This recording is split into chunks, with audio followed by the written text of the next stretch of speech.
Good morning, everybody. Now, net zero is nonsense. Climate alarmism is nonsense. There is no climate emergency. And actually, just recently, 1,200 scientists have signed an open declaration to say there is no climate emergency, which is a very good thing. It's a little bit late because a lot of the damage from this narrative has already been done. In fact, the first time I actually heard anyone talk about a climate emergency was when I was still on the London Assembly, and Sadiq Khan came out with this phrase about 4 years ago in 2018, and since then I've heard this phrase parroted around the world. There's a climate emergency and therefore we need to change our energy policy to go to net zero carbon dioxide emissions. And what that essentially means is shutting down our existing energy infrastructure, closing coal power stations, oil power stations, gas power stations, banning the use of diesel cars and petrol cars, which the UK government wants to do by 2030, or at least ban the sale of new petrol and diesel cars. But what that will go along with is the closing down of the existing infrastructure of petrol and diesel filling stations. So, you won't be able to buy petrol or diesel probably in about 20 years time or so, because that will have gone, and they want to try to replace this with new electric cars. And of course they have all kinds of problems that we know about.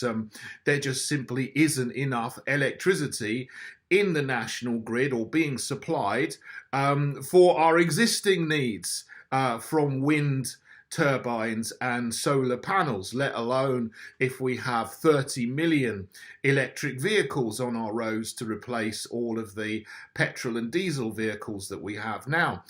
They also want homes to rip out their gas boilers and put in heat pumps, which will, again, supposedly, theoretically, be powered by electricity from the national grid rather than gas, because in the UK we're very lucky to have an infrastructure that pumps natural gas directly to people's homes, so we can directly heat our homes and use gas in our cookers through a national infrastructure. I lived in Botswana for a time, for 2 years, and there is no gas infrastructure there. There is no gas pipelines coming into everyone's homes. Everyone has to get a big gas canister and then refill that periodically to for any cooking needs from gas or anything else. So you don't really need to heat your homes in Botswana because it's quite hot,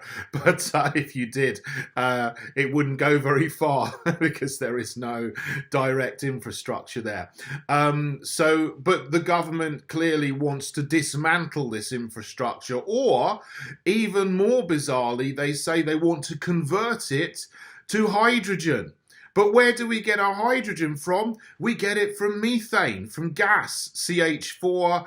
You do chemical processes to get the H2, two hydrogen molecules out of every one CH4 molecule using various catalysts and so on. You can get hydrogen from electrolysis, from solar and wind, but that doesn't provide hardly any electricity to do it. You're only going to get a tiny amount of hydrogen from power electricity coming from solar and wind to do electrolysis. The vast bulk of hydrogen that we have today, and there isn't much of it, comes from methane, which is natural gas anyway. So it's not actually going to replace fossil fuels going to hydrogen. It's just going to make it more expensive. It's another utterly crazy, balmy idea that is not based on reality whatsoever. So the last 12 years in the UK, we've had a fake Conservative government that has been dismantling our energy infrastructure. They've closed down 11 out of 14 coal power stations. They've closed down our biggest offshore gas storage facility at a place called Rough in the North Sea, which could hold 70% of our gas storage. It could do up to 2017, but they closed it down. And now there's massive supply issues because of a completely unnecessary conflict in Ukraine that could have all so easily been avoided. But instead, you have people in power in the West who are stoking up tensions, who are escalating rather than de-escalating, and they seem to want to prolong a conflict and to turn it into a regional conflagration. And our next Prime Minister in the UK is likely to be a woman called Liz Truss, who is at the moment still the Foreign Secretary, and said at the beginning of the conflict that she wants to cripple Russia's economy and she wants to defeat Putin. So again, she's still talking up escalation and conflict rather than de-escalating. And that, of course, is having a direct result on energy supply and energy prices in the UK, as well as in the rest of Europe, because our energy infrastructure is all interconnected. Well, the gas supply infrastructure is. And because the fake Conservative government has closed down most of our coal power stations, now 60% of our electricity is produced by burning natural gas, because there just simply isn't the wind and solar capacity to make up the shortfall. They thought, well, obviously no one in their right mind could seriously have believed that it would, but some people just went ahead with this balmy scheme of trying to say, oh, we're going to get all our energy in the future from wind and solar. And of course, loads of people have made a mint of money off the back of that. Millions, tens or hundreds of millions of pounds have gone to wind barons and solar barons for putting up these windmills and solar farms, but they don't produce much electricity, but they still get their money anyway. So it is a massive scam and a massive con. So this is why I'm happy to some extent that we now have a very large number of scientists who've put their head above the parapet and said there is no climate emergency. And this drive to demonize carbon dioxide, which is a completely natural gas that is in the Earth's atmosphere and has been in the Earth's atmosphere since the Earth first developed an atmosphere, is some kind of demonic pollutant. It is a good thing, because it isn't. Carbon dioxide is fine and there's nothing to worry about.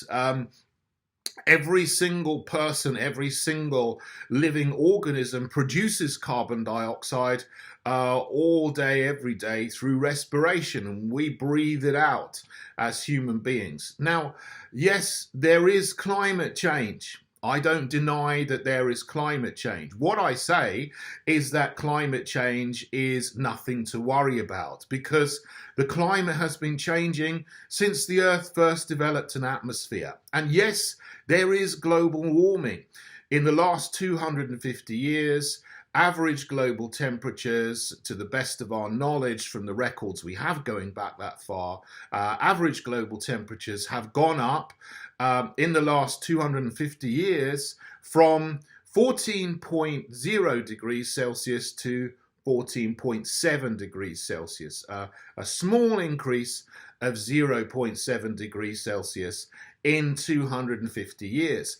But of course, the time that increase started, the beginning of the Industrial Revolution in the late 18th century, was also the end of the mini ice age, where temperatures were abnormally low. And in London, it was so cold, abnormally cold, that for 2 or 3 centuries there were periodically frost fairs on the River Thames, where the Thames froze over in a way that's inconceivable today. And people could set up stalls and shops and so on, temporary shops in the winter on the Thames. You know, that hasn't happened for 300 years or so. That was the mini ice age. But then before the mini ice age was the medieval warm period, 9th to the 12th, 13th century, where temperatures were much, much higher again. And also records from the Roman times show that temperatures were much higher than they are even today. So there's always small or larger fluctuations in the sort of average global temperatures on 20-year cycles, 100-year cycles, and so on, 1,000-year cycles. We don't have records going back, any records of temperature going back before 1659. We only have qualitative records from the writings of people who have generally spoken about agriculture and temperature and just make the general assumption that things are warm or colder, so we can sort of get a vague picture. But we do know, of course, that on a larger scale, the Earth has been warming for the last 23,000 years, since the middle peak of the last ice age. And the last ice age, it was so cold that there was pack ice as far south as Paris or New York, and that's all melted without any human activity or intervention whatsoever. Of course, the biggest driver of climate change is the sun, and it always has been, and it always will be. So yes, carbon dioxide levels are going up.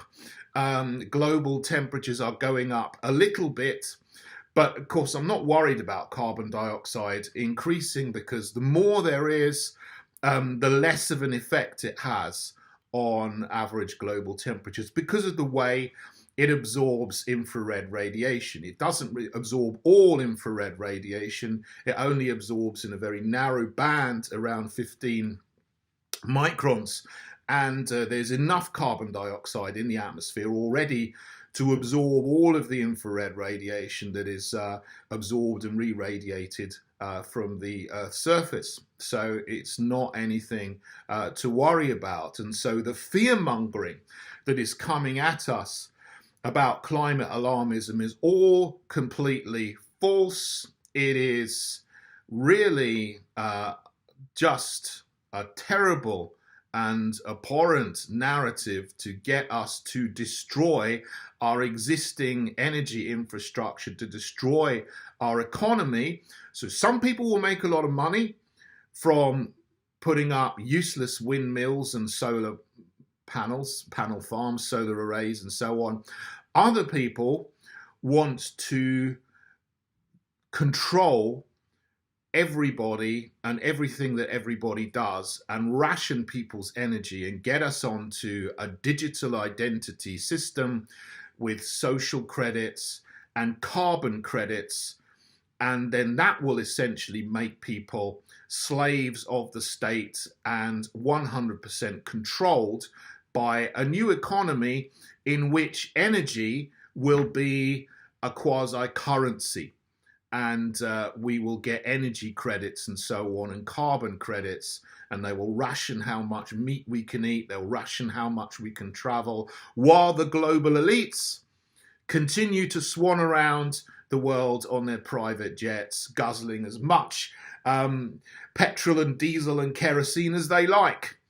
And that is the whole purpose of the climate alarmist narrative. It isn't to save the planet, it is to enslave the planet. And we need to all start speaking out and calling it out and dismantling this narrative and standing against it and standing for rebuilding our power infrastructure on coal, oil, gas, petrol, diesel, because those are things that are plentiful, that will power our economy, that will increase our wealth and prosperity, and that will actually, in the words of Boris Johnson, although I don't really like the guy at all, I have no respect for his policies and what he stands for politically, he talks about levelling up.